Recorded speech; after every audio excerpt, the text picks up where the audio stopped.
Gostaríamos agora de convidar a aluna Alessandra para entregar uma homenagem ao aluno Anderson.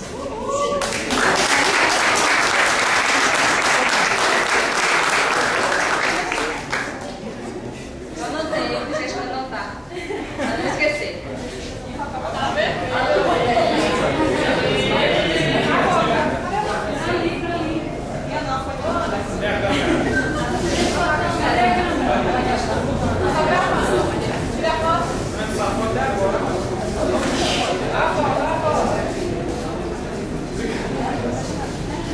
Com essa placa, em nome de toda a turma, tenho certeza, homenageio a você, Anderson, que, dentre vários colegas de curso, destacou-se como amigo.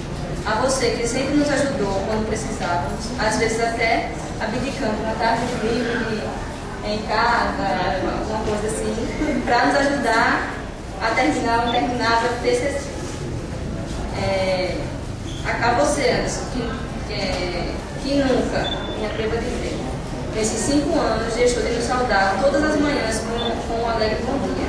Tampouco deixou de nos perseguir com sua câmera fotográfica. A você, Anderson, amigo da turma, oferecemos essa homenagem de todo o coração.